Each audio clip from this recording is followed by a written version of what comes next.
समता, समानता, मैत्री, मानवता, शील, सदाचार, प्राणी उपकार, सत्य, अहिंसा, बहुजन हिताय, बहुजन सुखाय, अंत और आदि, प्रज्ञा और समाधि का पाठ पढ़ाकर पूरे विश्व को ज्ञान का दिया दिखाने वाले महाकारुणिक भगवान बुद्ध को नमन करते हुए हमारे समाज में जन्मी माता नंगेली, माता महामाया, माता यशोधरा, माता सावित्रीबाई फुले, माता भीमाबाई, माता रमाबाई, अपनी मैं वीरांगनाओं माताओं को नमन करते हुए साथ ही साथ हमारे समाज में जन्मे संतों, गुरुओं, महापुरुषों को नमन करते हुए और बहुजन के हित, बहुजन हिताय, बहुजन सुखाय, बहुजन के विधाता, संविधान के निर्माता बाबा साहेब के चरणों में नमन करते हुए मैं आज संविधान दिवस के बारे में कुछ कहना चाहती हूँ कि अगर हमारा संविधान नहीं होता तो हम नारियां गुलामों की गुलाम रही होती। तेहरी गुलामी से आज़ादी दिलाने वाले हमारे बाबा साहब को कोटि कोटि नमन और वंदन करती हूँ। बाबा साहब संविधान सभा में जाने के लिए कितना संघर्ष किए।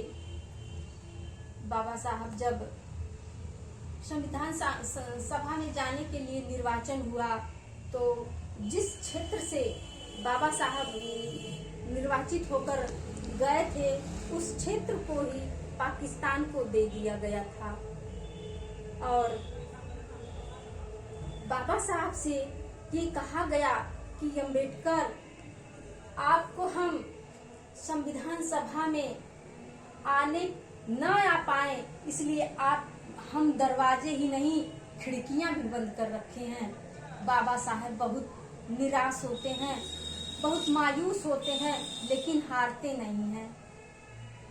बाबा साहब ब्रिटेन के प्रधानमंत्री राम से मैकडोनल्ड के पास जाते हैं और कहते हैं कि सर ऐसी बात है, मुझको संविधान सभा से हटा दिया गया है, मैं जहां से निर्वाचित होकर आया था वहां से वो क्षेत्र ही पाकिस्तान को दे दिया गया। तब राम से मैकडोनल्ड बोलते हैं कि नहीं, जब तक अम्बेडकर जी संविधान सभा में नहीं रहेंगे तब तक हम संविधान कोई बना नहीं सकता।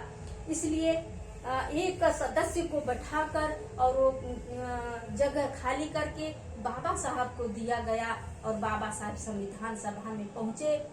जब 9 दिसंबर 1946 को प्रथम बैठक होती है तब बाबा साहब संविधान सभा में पहुंचते हैं और सभी लोगों को बोलने का मौका मिलता है।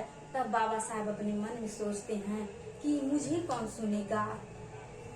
लेकिन जब बाबा साहब को बोलने का मौका मिलता है तब बाबा साहब जब बोलने लगते हैं तो तालियों की गड़गड़ाहट बाबा साहब को बहुत उत्साहित कर देती है। बाबा साहब सोचते हैं कि अब मैं अपने समाज के लिए, अपने भारत के लिए मैं कुछ अच्छा कर सकूंगा। और देखते ही देखते 2 वर्ष 11 महीने 18 दिन में बाबा साहब गौरवशाली संविधान का निर्माण कर देते हैं। और लोग कहते हैं कि संविधान क्या है?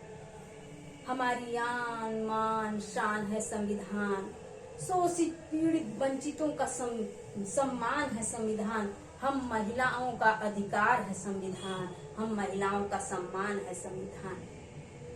इन्हीं बातों के साथ मैं अपनी वाणी को विराम देती हूँ। नमो बुद्धाय, जय हिंद।